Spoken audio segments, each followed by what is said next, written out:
principales tenues sont aperçues dans la salle du congrès du Palais de la Nation.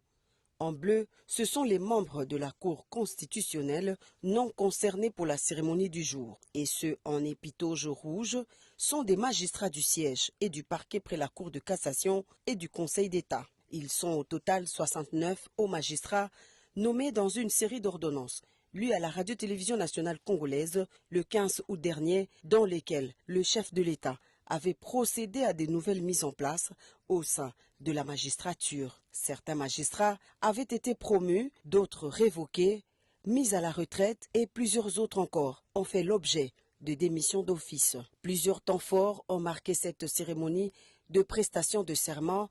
D'abord, la locution du conseiller principal du chef de l'État au collège politique et processus électoral, Maître Jacquemin Chabani, qui a circonscrit le contexte de l'événement du jour avant de procéder ensuite à la lecture des ordonnances portant organisation juridique en République démocratique du Congo. Dans l'ordre de préséance, d'abord, seul le président de la Cour de cassation qui prête serment devant le magistrat suprême. À sa suite, les présidents de la Cour de cassation, puis leurs conseillers, suivis des premiers avocats généraux près la Cour de cassation et leurs conseillers, ainsi que les présidents au Conseil d'État et leurs conseillers. La série sera clôturée par les premiers avocats généraux près la Cour de cassation et les avocats généraux près le Conseil d'État.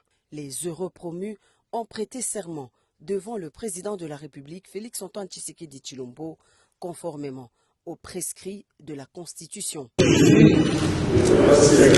Constitution et les lois de la République démocratique du Congo et de remplir loyalement et fidèlement, avec honneur et dignité, les fonctions qui me sont confiées. Je prends acte de votre prestation de serment en qualité de conseiller au Conseil d'État. Mes très sincères félicitations.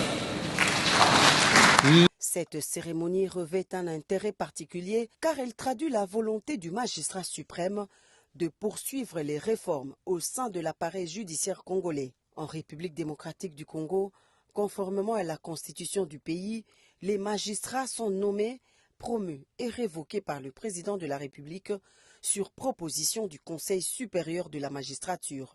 Dans l'assistance, il y avait le Premier ministre chef du gouvernement, le président du Sénat, le vice-président de l'Assemblée nationale et les animateurs des différentes institutions de la République.